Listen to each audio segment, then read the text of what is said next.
എൻ്റെ പേരക്കുട്ടിക്ക് വെള്ളം കണ്ടപ്പോൾ ഭയങ്കര പേടിയാണ് മോൻ്റെ കുട്ടിക്ക്.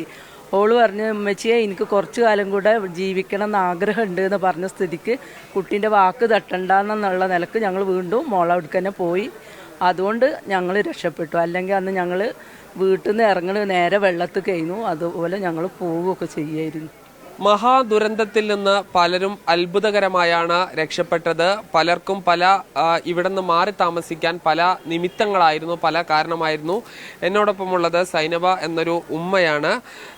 നിങ്ങളുടെ ആ ഭാഗത്തു കൂടെയൊക്കെ വലിയ തോതിൽ മലവെള്ളപ്പാച്ചിലുണ്ടായി. എന്തായിരുന്നു അന്നത്തെ ഒരു സാഹചര്യം?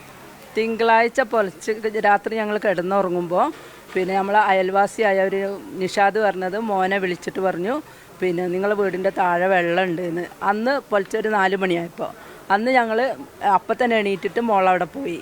പിറ്റേന്ന് അതുപോലെ വൈകുന്നേരം ഞങ്ങളിവിടെ വന്ന് അന്ന് ഇവിടെ വീട്ടിൽ നിൽക്കാമെന്ന് വിചാരിച്ചതായിരുന്നു, മഴ കുറവുള്ളതുകൊണ്ട്.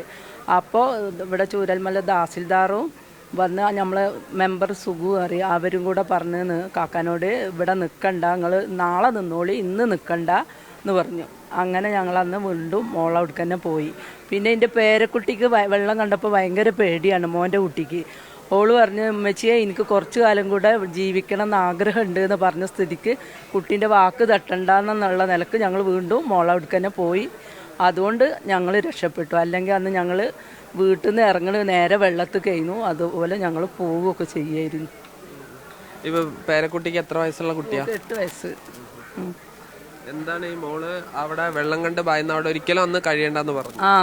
അവിടുന്ന് മോളവിടുന്ന് അന്ന് ഞങ്ങൾ ഡ്രസ്സ് എടുക്കാൻ വേണ്ടി വന്നപ്പോൾ തന്നെ ഓൾ അവിടുന്ന് വരുമ്പോൾ തന്നെ പറഞ്ഞു, ഉമ്മച്ചിയെ ഞങ്ങൾ ഇവിടെ നിൽക്കണ്ട, അമ്മായിൻ്റെ അവിടെ വീട്ടിൽ തന്നെ നിൽക്കുക എന്ന് പറഞ്ഞു. ഞങ്ങൾ ഇവിടെ വന്നിട്ട് ഞങ്ങൾക്ക് ഒരു സ്വൈര്യം തരാതെ പറയുമായിരുന്നു, അങ്ങോട്ട് തന്നെ പോവുക പറഞ്ഞിട്ട്. അതിൻ്റെ മുന്നേ ഒരു ഉരുൾപൊട്ടലുണ്ടായപ്പോൾ ഞങ്ങൾ വെള്ളത്തിൽ നിന്ന് പോയി. അന്നും ഞങ്ങളെ വീട്ടിൽ വെള്ളം കയറി മണ്ണൊക്കെ ആയി. അത് കുട്ടിക്ക് ഓർമ്മ ഉള്ളതുകൊണ്ടാണ് അത്രയും പേടിയുള്ളത്. വെള്ളം കാണുമ്പോൾ നമ്മളിവിടെ നിൽക്കണ്ടെന്ന് പറഞ്ഞിട്ട്. എന്തായാലും അന്ന് ഈ വന്ന അധികൃതർ നൽകിയ മുന്നറിയിപ്പും കുട്ടി ഈ വാശി പിടിച്ചതുമാണ് വലിയൊരു നിമിത്തമായത്. അതാണ് വലിയ നിമിത്തമായത്. അല്ലെങ്കിൽ ഇപ്പം ഇന്ന് ഞങ്ങളെ ബോഡി ഇതേപോലെ എടുക്കേണ്ട ഒരു അവസ്ഥയിൽ എത്തുകയായിരുന്നു. എന്തായാലും വലിയ ഒരു ഭാഗ്യമാണ് ഇവർക്കുണ്ടായത്. ആ കുട്ടിയുടെ വാക്കും അധികൃതരുടെ മുന്നറിയിപ്പും അവർ പരിഗണിച്ചത് കൊണ്ടാണ് ഇവർക്ക് ഈ രീതിയിൽ ഇന്ന് ഇവിടെ നിൽക്കാൻ പറ്റുന്നത്. എന്തായാലും വീടുകൾക്ക് വലിയ കേടുപാടുകൾ സംഭവിച്ചിട്ടുണ്ട്, പക്ഷെ ആർക്കും ആളപായം ഉണ്ടായിട്ടില്ല. ജിഷ്ണു മീനങ്ങാടിക്കൊപ്പം സാജിദ് അജ്മൽ, മീഡിയ 1 വയനാട്.